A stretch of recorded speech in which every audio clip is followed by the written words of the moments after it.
नमस्कार दोस्तों, स्वागत है आपका हमारे official YouTube channel GS bye Neeraj sir में। कैसे हैं आप सब? मैं आशा करता हूं स्वस्थ होंगे, मस्त होंगे और अपनी तैयारी में व्यस्त होंगे। मित्रों, तैयारी आप लोग आरओ की कर रहे हैं, यानी समीक्षा अधिकारी की कर रहे हैं, और उसके साथ यूपीपी का भी फॉर्म आ गया है। तो परेशान मत होना, यूपीपी वाले भी इसमें देख सकते हैं, क्योंकि जीएस सेम ही होता है। चाहे हिस्ट्री हो, पॉलिटी हो, इकोनॉमी हो, ज्योग्राफी हो, साइंस हो, लगभग सेम लेवल होता है। हाँ, अगर यूपीएससी देना है तो फिर जीएस का लेवल थोड़ा सा बढ़ा जाता है। तो मित्रों, सभी लोग देख सकते हैं, कोई दिक्कत नहीं है। हालांकि फ़िलहाल हम तो समीक्षा अधिकारी और कांस्टेबल दोनों को लेके चल रहे हैं। प्राचीन भारत के कुछ क्वेश्चंस हैं, बढ़िया क्वेश्चंस हैं, अच्छे क्वेश्चंस हैं, आपको सॉल्व करने हैं। 25 क्वेश्चंस आपको यहाँ देखने को मिलने वाला है मित्रों। तो 25 क्वेश्चंस आपको सॉल्व करना है।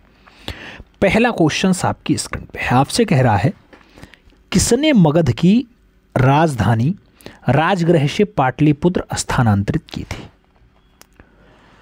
मगध की राजधानी राजगृह से पाटलिपुत्र क्या बिंबिसार स्थापित किए थे? क्या चाणक्य ने जो है यहाँ से वहाँ ट्रांसफर करवाया था? अशोक ने ऐसा किया या फिर अजातशत्रु के द्वारा ऐसा किया गया? मित्रों, जो मगध राज है उसकी राजधानी पहले राजगृह हुआ करती थी, बाद में पाटलिपुत्र हो गई थी, और ऐसा काम अजातशत्रु ने किया था। तो सही जवाब आप डी के साथ लगा लेना। D is the right answer बना लेना। मगध राज वही है मित्रों। मगध का सबसे अंतिम जो शासक होता है वो काला शोक होता है, याद रखिएगा, काला शोक होता है। हो सकता क्वेश्चंस पूछ ले। अगले क्वेश्चंस पे चलें। 2 नंबर क्वेश्चंस आपकी स्क्रीन पे है। आपसे कह रहा है, निम्नलिखित में से भारतीय नेपोलियन किसे कहा जाता है? मित्रों, किसको आप नेपोलियन कहते हैं, वो भी कौन सा? भारतीय वाला। भारतीय नेपोलियन आप किसे कहते हैं? नाम चंद्रगुप्त मौर्य का है, अशोक का है, समुद्रगुप्त का है, और हर्षवर्धन का नाम दिया गया। भारतीय नेपोलियन के रूप में जिन्हें उपमा प्राप्त है मित्रों, वो समुद्रगुप्त को प्राप्त है। तो आपको सही जवाब समुद्रगुप्त के साथ देना पड़ेगा, यानी सही जवाब आपको बी के साथ लगाना पड़ जाएगा। B is the right answer देना पड़ेगा। अगले क्वेश्चन पे चलें तो आपका 3 नंबर क्वेश्चन आएगा। आपसे क्या कह रहा है मित्रों? क्वेश्चन का लेवल आप लोग बता सकते हैं कैसा है। 3 नंबर क्वेश्चन आपकी स्क्रीन पे है। आपसे कह रहा है मित्रों, निम्नलिखित में से किस व्यक्ति को हिंदू दर्शन की सांख्य पद्धति के संस्थापक के रूप में जाना जाता है? क्या गौतम जी हैं जो सांख्य पद्धति के जन्मदाता हैं, जो है संस्थापक हैं? वादरायण जी हैं, पातंजलि जी हैं, या फिर कपिल ऋषि जी हैं? आपको बताना है सांख्य दर्शन। जैसे नाम सांख्य का आता है मित्रों, ऋषि में एक नाम कपिल ऋषि होते हैं। तो सही जवाब आपको डी के साथ लगाना पड़ता है। D is the right answer देना पड़ जाता है। अगले क्वेश्चंस पे चला जाए। 4 नंबर क्वेश्चंस आपकी स्क्रीन पे ये रहा। प्रश्न संख्या 4 क्या कह रहा है मित्रों? 4 नंबर क्वेश्चंस आपसे कह रहा है, वैदिक काल में निम्नलिखित में से किस अनाज के लिए ब्रही शब्द का प्रयोग किया गया? नाम दिया गया, गेहूं के लिए ब्रही शब्द आया है, जौ के लिए आया है, मक्का के लिए प्रयोग किया गया, या फिर चावल के लिए प्रयोग किया गया? तो मित्रों, वैदिक काल में जो ब्रही शब्द दिया गया वो चावल के लिए दिया गया। तो सही जवाब आप चावल लगा लेना। D is the right answer बना लेना। सही जवाब डी के साथ बना लेना। अगले क्वेश्चंस पे चलेंगे। 5 नंबर क्वेश्चंस होगा, आपके स्क्रीन पे होगा। बहुत प्यारा क्वेश्चन है। कह रहा है मित्रों, निम्नलिखित में से कौन सा स्थान बुद्ध वंश के शासकों द्वारा शासित था? नाम दिया गया, कपिल वस्तु था, अंग था, मगध था, या फिर गांधार था? बुद्ध वंश के शासकों द्वारा शासित कौन सा स्थान रहा है मित्रों? आप सभी ऑप्शंस देखेंगे तो आप कपिल वस्तु पाएंगे, इसलिए सही जवाब कपिल वस्तु लगा लो। First is the right answer बना लो। ए के साथ आप आंसर मिलान कर लो मित्रों।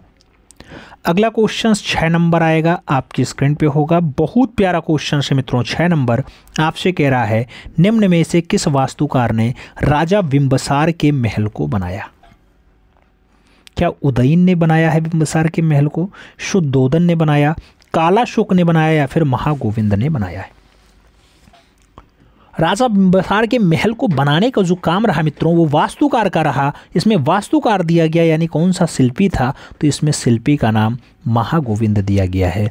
आपको सही जवाब महागोविंद के साथ लगाना है, यानी D is the right answer बनाना है। अगले क्वेश्चंस पे हम चलते हैं। तो 7 नंबर क्वेश्चंस आपकी स्क्रीन पे है। आपसे कुछ पूछ रहा है, कह रहा है मित्रों, गच्छा नामक संगठन निम्नलिखित में से किस धर्म से संबंधित है? गच्छा नामक संगठन के आपके हिंदू धर्म से संबंध रखता है, बौद्ध धर्म से संबंध रखता है, जैन धर्म से संबंध रखता है या फिर सिख धर्म से संबंध रखता है? गच्छा की अगर बात आती है मित्रों, तो जो गच्छा संगठन होता है, जिस धर्म से आपके चित्तन वासल गुफा का संबंध है, चित्तन वासल गुफा का संबंध है मित्रों, उसी धर्म से आपका गच्छा संगठन है। सही जवाब जैन धर्म के साथ देना पड़ेगा। सही जवाब आपको बी के साथ लगाना है, यानी V is the right answer देना है। अगला क्वेश्चन देखें तो 8 नंबर आएगा, आपकी स्क्रीन पे होगा। क्या कह रहा है मित्रों? कह रहा है दूसरे चंद्रगुप्त के कार्यकाल में निम्न में से कितने भारत का दौरा किया? चंद्रगुप्त, दूसरे चंद्रगुप्त के कार्यकाल में किसने भारत का दौरा किया मित्रों? फाहियान ने दौरा किया है, अश्वघोष ने भारत का दौरा किया, हुएनसांग आया या फिर वासुमित्र आए? आपको बताना है चंद्रगुप्त सेकंड के दरबार में आप जानते हैं मित्रों फाहियान आते हैं, इसलिए आपको सही जवाब फाहियान देना पड़ेगा। सही जवाब फर्स्ट के साथ लगाना पड़ेगा, ए इज़ द राइट आंसर देना होगा। अगला क्वेश्चन देखेंगे 9 नंबर आएगा, आपकी स्क्रीन पे होगा। आपसे कह रहा है मित्रों प्राचीन भारतीय संस्कृति और सभ्यता के प्रतीक निम्नलिखित शहरों से किसके अवशेष पाकिस्तान में है? आपको ये बताना है कौन सा अवशेष पाकिस्तान में दिखाई देता है। नाम हड़प्पा का है, कालीबंगा का है, मोहनजोदाड़ो का है, और ऑप्शंस में क्या क्या आ सकता है? बहुत सारे ऑप्शंस जा सकते हैं ना, ABC दे दिया गया, फिर उसके नीचे ऑप्शंस दिया गया मित्रों। इसके नीचे ऑप्शंस कौन कौन से आपके पाकिस्तान में है, आप देखेंगे तो पाकिस्तान वाला ऑप्शंस देखना होगा। आपको ये बताना पाकिस्तान में कौन कौन से हैं। केवल ए मतलब केवल हड़प्पा है पाकिस्तान में, या हड़प्पा और मोहनजोदाड़ो दोनों है पाकिस्तान में, या फिर बी और सी यानी कालीबंगा और मोहनजोदाड़ो है आपके ऑप्शंस में, या फिर केवल मोहनजोदाड़ो है। तो मित्रों आप जानते हैं आपके पाकिस्तान में हड़प्पा भी है और मोहनजोदड़ो भी है। तो सही जवाब आपका ए और बी वाला बनेगा, यानी B is the right answer बनेगा।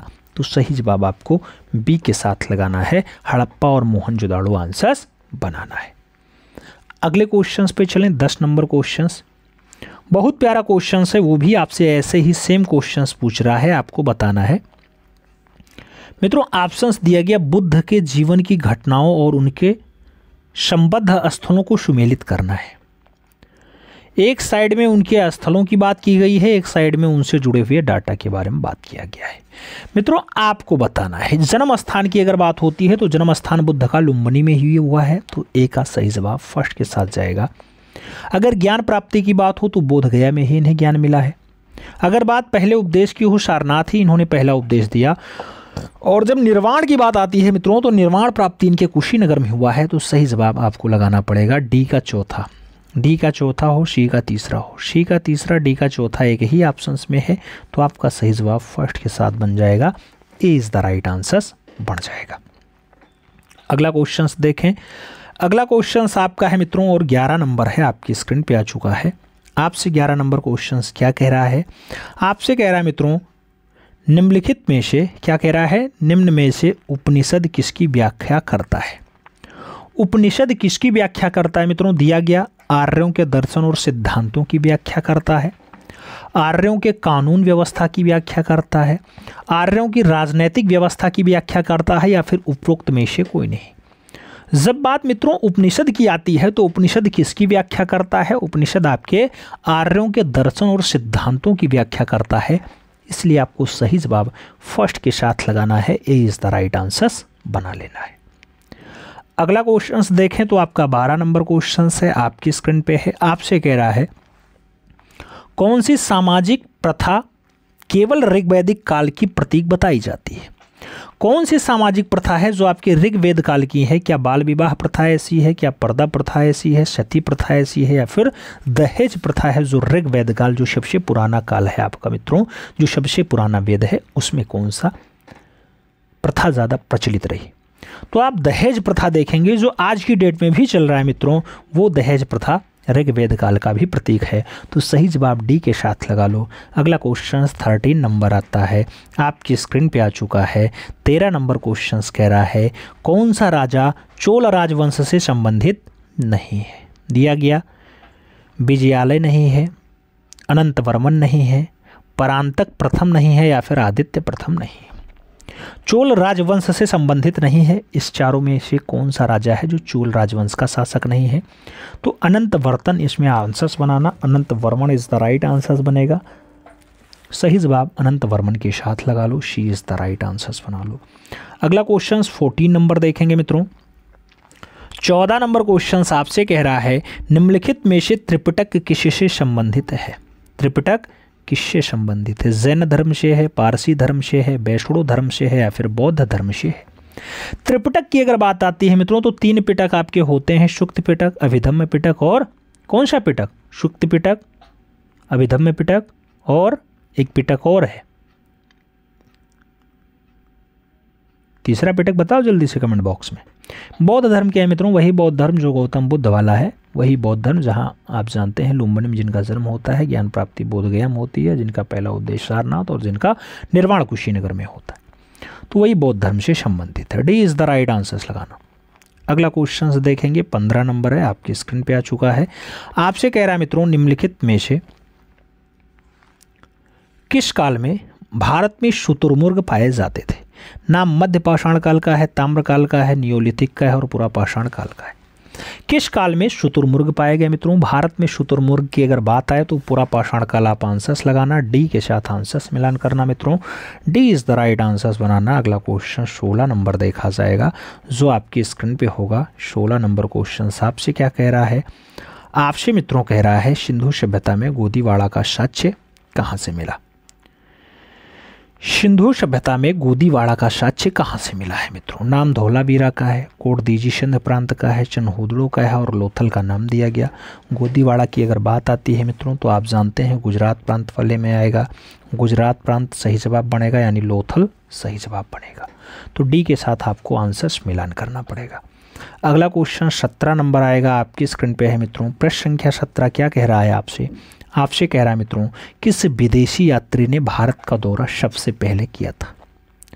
नाम दिया गया ह्वेनसांग किए हैं, इत्सिंग किए हैं, मेगास्थनीज किए हैं या फिर फाहियान किए हैं। कौन सा विदेशी यात्री है जो भारत का दौरा सबसे पहले किया? तो भारत का दौरा सबसे पहले मेगास्थनीज के द्वारा किया गया। आपको सही जवाब मेगास्थनीज देना पड़ेगा, यानी V is the right answers लगाना पड़ेगा। अगला क्वेश्चन हम 18 नंबर देखेंगे, आपकी स्क्रीन पे आएगा।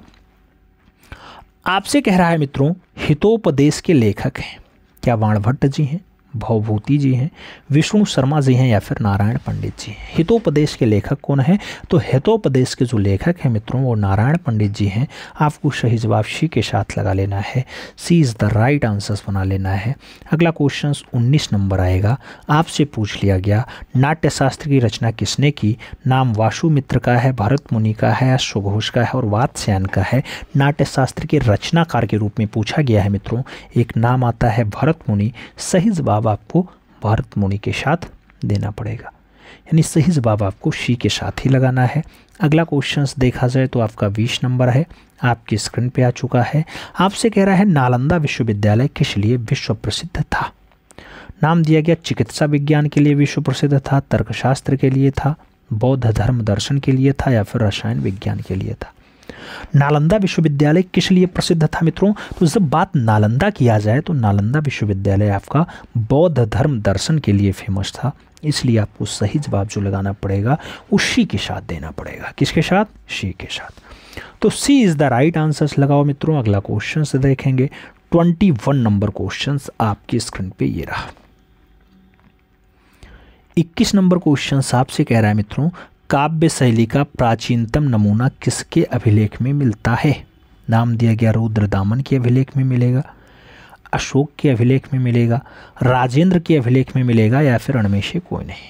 काव्य शैली का प्राचीनतम नमूना किसके अभिलेख में मिलेगा मित्रों? तो सबसे पुराना नमूना अगर आपको देखना है काव्य के लिए तो काव्य शैली का पुराना नमूना आपको रुद्रदामन के अभिलेख में देखने को मिलेगा। सही जवाब आपको फर्स्ट के साथ लगाना पड़ेगा, ए इज द राइट आंसर्स बनाना पड़ेगा। अगले क्वेश्चंस पे चलते हैं। 22 नंबर क्वेश्चंस आपकी स्क्रीन पे है। आपसे क्या कह रहा है मित्रों? आपसे कह रहा है भीमबेटका किसके लिए प्रसिद्ध है? नाम दिया गया गुफाओं के शैल चित्र के लिए जानी जाती है, खनिज के लिए फेमस है, बौद्ध प्रतिमा के लिए फेमस है या फिर सोन नदी का उद्गम स्थल के लिए फेमस है। भीमबेटका किसके लिए फेमस है मित्रों? तो आप जानते हैं भीमबेटका गुफाओं के शैल चित्र के लिए जानी जाती है, इसलिए आपको सही जवाब फर्स्ट के साथ लगाना है, A is the right answer बनाना है। अगला क्वेश्चन चलेंगे मित्रों। अगला क्वेश्चन आपका 23 नंबर है। क्या कह रहा है? 23 नंबर क्वेश्चन आपसे कह रहा है इतिहास के पिता की पदवी सही अर्थों में निम्नलिखित में से किससे संबंधित है? इतिहास के फादर के रूप में हेरोडोटस जाने जाते हैं, यूरिपिडिस जाने जाते हैं, थ्यूरिस्टिडाइस जाने जाते हैं, या फिर सुकरात जाने जाते हैं। फादर ऑफ हिस्ट्री मित्रों, फादर ऑफ हिस्ट्री की अगर बात आती है तो नाम हेरोडोटस का आता है। सही जवाब हेरोडोटस के साथ देना पड़ेगा, फर्स्ट के साथ आपको आंसर्स मिलान कर लेना पड़ेगा। अगला क्वेश्चन चला जाए तो 24 नंबर क्वेश्चन आपकी स्क्रीन पे ये रहा। आपसे कह रहा है निम्नलिखित अंग्रेजों में से कौन था जिसने सर्वप्रथम भगवद गीता का अंग्रेजी में अनुवाद किया था? नाम विलियम जोन्स का है, चार्ल्स विल्किंस का है, अलेक्जेंडर कर्निंघम का है और जॉन मार्शल का दिया गया। कौन सा है जो भगवद गीता का अंग्रेजी में अनुवाद किया मित्रों? तो भगवद गीता का अंग्रेजी में अनुवाद चार्ल्स विल्किंसन के द्वारा किया गया है, तो चार्ल्स विल्किंसन लगाओ, सही जवाब बनाओ, V is the right answer लगाओ। अगला क्वेश्चन 25 नंबर आएगा, आपकी स्क्रीन पे होगा। आपसे कह रहा है मुद्रा राक्षस नामक पुस्तक का लेखक कौन था? मुद्रा राक्षस नामक पुस्तक क्या विशाख दत्त की है, क्या कौटिल्य की है, बाणभट्ट की है, या फिर कल्याण की है? मुद्रा राक्षस की अगर बात आए मित्रों तो मुद्रा राक्षस जैसी अच्छी पुस्तक जो लिखी गई वो विशाख दत्त करती है, तो सही जवाब हमें विशाख दत्त के साथ लगाना पड़ेगा, first is the right answer बनाना पड़ेगा। मित्रों ये तो आपके 25 क्वेश्चंस थे जो आज ये देखा गया कितने क्वेश्चंस आपके सही जा सकते हैं। हिस्ट्री के क्वेश्चंस थे, ज़्यादातर आर्ट एंड कल्चर के थे, इंडस वैली सिविलाइजेशन से संबंधित थे, कुछ आपके प्रागैतिहासिक स्थलों से भी संबंधित थे, तो इनसे जुड़े हुए क्वेश्चंस आज आपने देखे। हमें उम्मीद है क्लास समझ में आई होगी, पसंद भी आई होगी। पसंद आए तो एक बार लाइक कर देना और डाटा शेयर कर देना। मित्रों अब संपूर्ण क्लास भी आपको देने का प्रयास रहेगा, और जो कंबाइंड हो आपके जीएस का कोई पैटर्न नहीं होता मित्रों, ना ये कोई फिक्स होता है कि इसके लिए ही है, तो सभी के लिए होगा, लेकिन ज़्यादा से ज़्यादा क्वेश्चंस आपको सही करना है, क्योंकि अगर समीक्षा अधिकारी आप देखेंगे, आरओ देखेंगे, तो वहाँ आपके 140 क्वेश्चंस में लगभग 120 प्रश्न जीएस ही रहता है, 8 से 10 प्रश्न रीजनिंग में चला जाता है। आपका अगर यहाँ यूपीपी देखोगे मित्रों तो यूपीपी में आपके कभी 37 तो कभी 38 क्वेश्चंस फिक्स ही हैं जीएस वाले, तो इनके लिए भी लाभकारी है। तो हिस्ट्री हो, पॉलिटी हो, इकोनॉमी हो, ज्योग्राफी हो, साइंस हो, साइंस में तीनों important, physics, chemistry, biology, biology में आप जूलॉजी, बॉटनी दोनों देख लेना, इसी में आपका डिफेंस भी देख लेना है, ठीक है मित्रों, सैन्य विज्ञान वाला। तो ये सब कुछ आता है, हर जगह पूछा जाता है, विविध भी पूछा जाता है, तो इन सभी को पढ़ाएंगे। अब आज 1 जनवरी थी, आज से स्टार्ट किया हमने, कहा अब नए ऊर्जा के साथ स्टार्ट करना है तो नए जोश के साथ भी आना होगा। शुरू करते हैं, कल मिलेंगे। कल हो सकता है आपको कंप्लीट टॉपिक भी 140 क्वेश्चंस का भी मिले, और उसके साथ हो सकता है आपको यूपीपी का भी कोई 38 क्वेश्चंस वाला भी दृश्य देखने को मिल जाए। इसके साथ साथ मित्रों जीएस का कुछ ना कुछ टॉपिक भी ऐसे हम पढ़ाते हुए आगे बढ़ते रहेंगे। मिलते हैं क्षण में, तब तक के लिए दिल से सैल्यूट, जय हिंद।